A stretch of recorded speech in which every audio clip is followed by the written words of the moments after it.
Sorry about the light. Oh, not the light, no. Sorry about the light. Happy Friday, everyone. Welcome to the Lazy Redhead. And if you don't know, I am the Lazy Redhead. It's quite early this morning. What time is it? It's like 7:40. To a lot of you, it's probably not that early, but to me, it's fairly early. Anyway. It's early this morning. I wanted to get on because I've got a lot to do. It's currently Wednesday and I've partially done some of this week's video, but I've had a lot going on this week, which I'll talk to you at the end because I think it's really important to talk about. I was umming and ahhing whether actually to tell you guys, but I've had some news that I think, fingers crossed, will resolve a lot of issues that I've been having, certainly of late, but pretty much for most of my life. We'll discuss that because I think creativity is very much dictated by this thing, as well as my business output, YouTube, all that. So I think it is very relevant, and I think a lot of you will be interested to hear about that just by some of the stuff that we've discussed. But today though, for now, we are going to talk about, let me get them. I put them in this tubey thing, which I'll discuss in a minute. Pitt pens. Faber-Castel Pitt pens. Ooh. You may have remembered me discuss these. When did I discuss them? From my York trip. I went ahead and ordered more. But I ordered from open stock. And the reason is because they're quite pricey. And I know that it's actually probably cheaper to buy a pack than it is to buy them individually. But then you don't always get the colours you want. So I thought, right, well, I'll just build my collection and that way then I'm not spending money that I don't actually have. See what I mean? So that's what we've done. Open stock. For the first time, I've got some open stock stuff. What I decided to do is have a swatcheroonie with a difference. What I wanted to do was a swatch outside. So rather than me voice over my swatcheroonie, I was going to do the swatch, you watch me, have some music, it'll be tranquil, we'll do it in the sun, and then we'll come back here and create with some more stuff, talk about what we've done out and about. How do we feel about that? A bit different, a bit, I'm trying something new, guys. What do you think?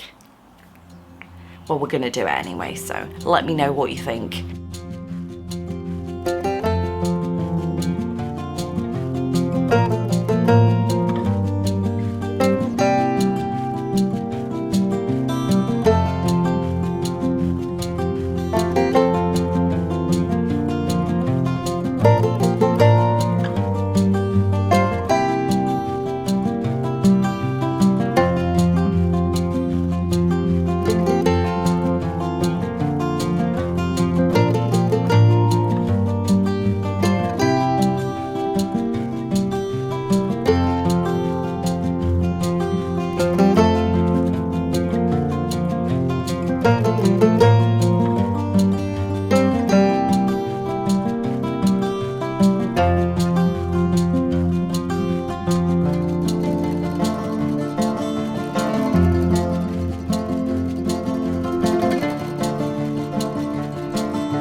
So what we're going to do now is we're going to go and do some testing. I want to see if they mix well, like play well with other mediums. I think that's the rule number one for me.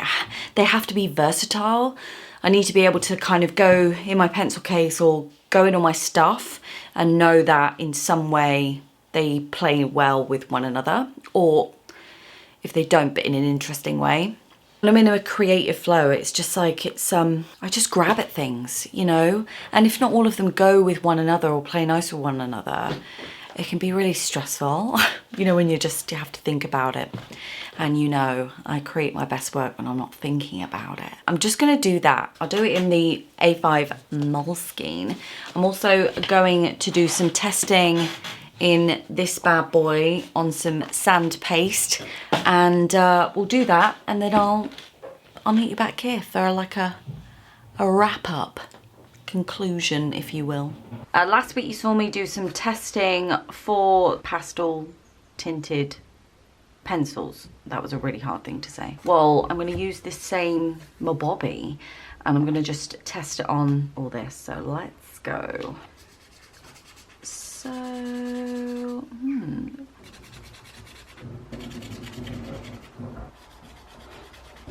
This is obviously Pitt pen, so that's obviously going to go on top. This is the wax pencil, and that seems to go on fine.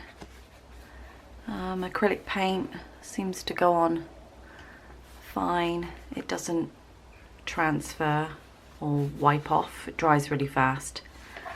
So that's really positive because it means that they are versatile, but we can't just take that for sure. So let's move on. So I'm just going to use this. This has got sand paste on. I'm just going to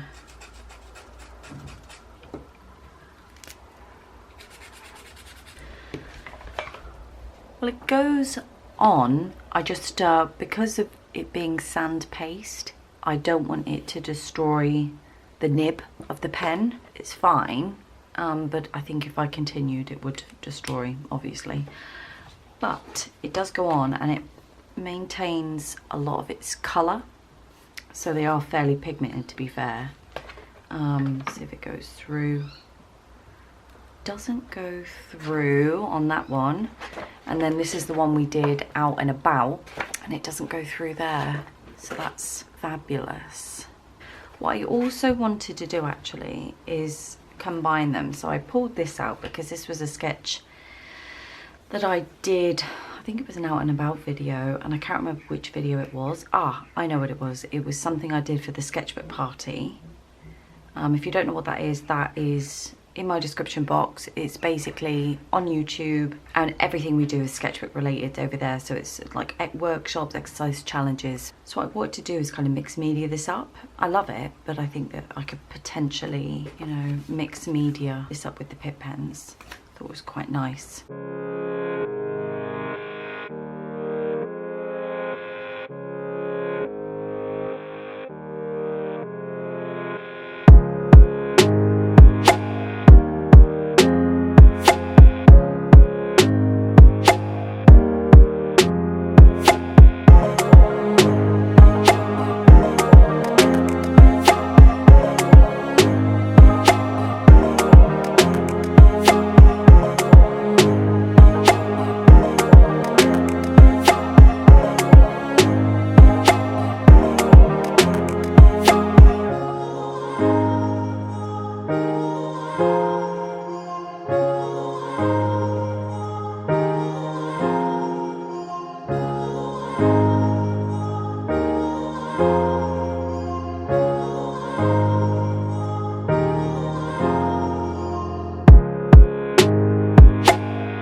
I think that's quite nice actually.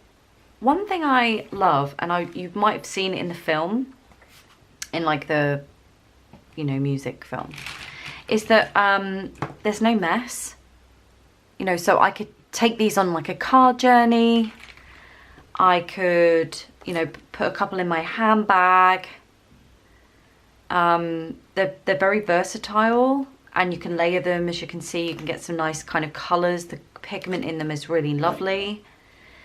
But yeah, they're not messy. Now, I love a mess. I love making a mess. But sometimes when I'm out and about and I want to capture something, it's not always appropriate for me to make a mess, right? We've all been there, in like a car or out for a meal, something, right? But to have, you know, an option that you still feel that creative satisfaction after you've done it and you're not in a mess, it's interesting. And they go really well with pencil. So I'm really delighted about that. They won't go through this paper. And I'm really happy with the versatility, you know, they go quite well on, you know, make some nice effects on top of this acrylic and sand paste. I wouldn't obviously make a habit of that because I don't want to ruin the nibs. But, you know, even like our piece that we did, you know, I think that's beautiful. I think there's a lot of information on there. And I think, you know, I think that's well worth the trip, really. Obviously, I did this little one in here. This was mixed media, so I was using some pencils on top of this, a couple of them. And, I mean, it's a bit extreme. It's a bit mental, actually. I'm not really, like, 100% a fan with it, but just in terms of actually getting used to them and use them as potentially grounds, and that's what I wanted to do, use them as a ground, so that I can work on top of maybe oil-based stuff. So, you know, there's a lot of the versatility of these pens. Brilliant. I'm happy with these results right now. I think these are going to be great. I really do. The one thing that I like about them is that they are quite pigmented. I know that last week's video, the pastel party, a lot of you were asking if the pastel pencils were light fast. They are not. They are not light fast. I think I didn't really think about it because I didn't see myself using them in like a really substantial works, and therefore it wasn't a consideration of mine. But obviously when you're reviewing work, like reviewing stuff like this, you kind of, it's an important piece of information. We'll get there, guys. I mean, it's been over a year, but we will get there. All right. So these are light fast. Faber-Castell do a same sort of pens. They're dual ended and they are watercolor, so they are water soluble. And I was like, oh, should I invest in the Pitt pens or should I invest in the watercolor pens? And I invest in the Pitt pens because I like being able to put a mark down and leaving it there. That's why I got the Pitt pens, because when they're down, they're staying down and they can layer and everything. And I like the brush as well. They're not like an average felt tip pen, if you will. They're posh, they're quite posh. The price of them actually was fairly reasonable. I did get these from Jackson Arts. I will link the links down below, link the links. I think for the full pack, which is like 120 colours, it's like £160 or £120. I can't remember now. But as you can appreciate, that's a lot of pens. And it's a lot of money. Open stock it was. And you can build your collection up and know that every colour you're going to get, it's going to be curated essentially for your pencil case. I'm really happy with the results. I'll need to start using them again. You will see them a lot more. As with anything, it takes time to kind of figure these things out. So I'm going to enjoy doing that, and you're going to intimately see me using them. If you're on Patreon, you'll probably see me using them in works and challenges over there, as will the sketchbook party. So you will kind of get an intimate, you know, I'll be still talking about them, and obviously I'll do a bigger review. But before I forget, I don't really know how to say this, but I'm going to just come out and say it. I've been dealing with a lot of ups and downs regarding my mental health. And I've done so for years, for years and years, right? So the last sort of few months certainly have been horrific, have been absolutely horrific. And how I've got through what I have done, I have no idea, but it's been awful. And it's kind of peaked at an all-time low when I gave up my job. Now, you might think, oh, well, it's because you gave up your job. And it wasn't. I think the thing is, I thought that the job was the main stressor and that I was trying to dual work this channel, website, and trying to implement all the other bits and bobs I wanted to do. So I thought, right, well, I'm getting a lot of stress from my job, and trying to tear myself apart, that's the problem. But when I left and my mental health didn't improve a great deal, it was very frustrating, wasn't it? I found it very frustrating. I felt very helpless. I felt very isolated. You do what any responsible person does, going through all these sorts of emotional quarrels with yourself, like inner demons. Went to the doctors and I got diagnosed with something called PMDD, and it's something I've had for most of my adult life as a female. So if there's any laddos on here, TMI, incoming, TMI. Basically, if you don't know what PMDD is, I didn't know what PMDD was, I'll be honest, I had no idea, but PMDD is premenstrual dysphoria disorder. That's exactly what it is. So anyone who knows what PMS is like PMS on roids, and your battery's about to die. Rude. And we're back after a camera change in the worst possible moment. What it is when I have a cycle, a couple of weeks before my period, you can basically have stream intrusive thoughts, like a stream reaction. So the drop in hormones, basically your brain just can't take the drop, and the drop is so severe that you have unadulterated rage, depression, like chronic depression. It feels like your emotion is a ping pong ball and it's just kind of being smacked about this like box, and it's just like the momentum is just not going to stop, and and as you can imagine, that is very, very overwhelming. Now, it does get worse as you get older, which would account for me just feeling like I'm getting worse and worse and worse. The reason I'm probably being open about this, or being TMI, if you like, especially since my channel is art related, is because creativity and mood are kind of like one. From a creative perspective, from an artist's perspective, and I know that sounds really like la-di-da, but it's true. An artist is like an organism of pure emotion, pure feeling, and that creativity is expelled in all manner of things. Music, painting, sculpture, dance, you get it, right? So that's what an artist is. They have this innate ability, they're gifted with something that allows them to feel deeply about everything around them, about the world around them. Enough so that they can translate that in whichever medium they've been gifted with, essentially. Mine obviously is visual arts. Visual arts, that's my gig, right? It's my jam. And the reason I'm saying this is because I promised myself that once I started this channel, that one thing I wouldn't deviate from is that authenticity. I want to talk about that for people who might be in a similar position to me, wanting to do this, wanting to do videos, wanting to, even if you're just practicing at home. Well, unfortunately, I'm on medication that's I'm not handling very well. You know the spark? The like zing? I don't feel the zing. I'm obviously going to do my best over the next few weeks. This is going to be a long journey for me, and I'm going to be all over the place. And I'll be honest, the medication that I'm currently on is making me feel very numb. I didn't think how that would affect my creativity until today, which is why I'm talking to you about it today. Because I'm looking at my new art supplies, and you know I love new art supplies. And you know I love a swatch. That's my dog snoring. And you know I love kind of getting stuck in, and I have nothing. I'm numb. I'm sure it'll come out in the wash. I'm sure that I'll get it back. I just think the next 7 days are going to be quite hairy, apparently, from what I've been told. I'll figure it out, you know? I always do. I'm a crafty gal. I'll figure it out. I want to talk about it. I don't want to be ashamed about it anymore. This is who I am. And I'm not going to pretend. This is it. I am a human being who's asked for help, received the help, and unfortunately it's going to be a long journey that will inevitably affect my work. So if you've got any ideas out there that I could potentially try, and that'll be great. thank you so much for listening. You're amazing.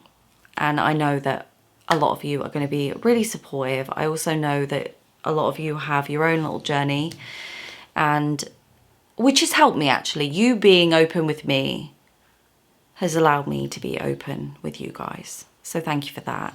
And yeah, we'll get through it together, won't we? We'll just plod along, making the best of a dodge situation. Anyway, I love you guys, and I'll speak to you next week. Mwah!